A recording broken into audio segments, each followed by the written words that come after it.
ভাই তুই চলে আসিস ভাই, আমি জানি তুই ভূত না, তুই মানুষ। তুই আমার চিনতে পারিস? কি খাচ্ছিস তুইও? মুলি। ও এ শামিম, তা আমার মা কই? আমার মা কোনে গেছে তুই জানিস? আমি তো এসে পাচ্ছি নে। এ ভাই হ্যাঁ, তুই তো মহিলাই গেলি আমার বাড়িতে আইছিস, তোর চাচারাই তো কয়েছে তোর মার সাথে তুই বিদেশে মা লাগেছিস। মা তো মরে গেছে, যখন ফিরে তুই পূর্বাসে মরে গেছিস।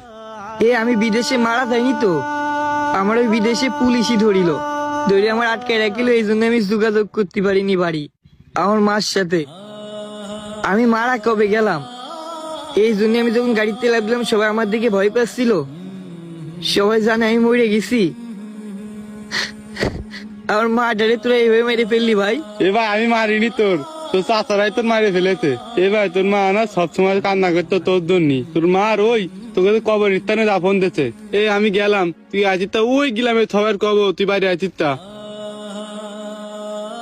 মা, আমার মা আমার জন্য মরে গেছে, আমার মার কোনে কবর দিয়েছে তাই দেখতে হবে। এ শামিম, তোরে পাগল কয় কিরা? তুই তো সবকিছুই বুঝিস। এ ভাই এই যে তুই আমার পাগল কলি। ওরে পাগল পাগল কইনি, এমনি জিজ্ঞাসা করলাম। এই শামিম, কাকা কপি লাগাইছে? হ্যাঁ ভাই এই দেখ বুলবি কপি লাগাইছে। ওই দেশ আমি চাচা কাজ করতে চাই, এসে আমি তো আর বিদেশ যাব না, চাচার কাছ থেকে আব্বার জমিগুলো নিয়ে এখন থেকে তুই আর আমি মাঠেই চাষবাস করবা নে।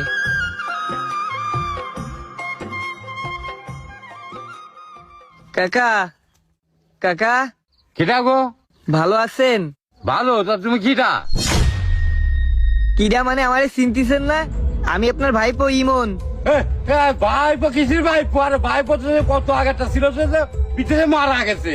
কি তুমি আবার কিসির ভাইপো হইছাও?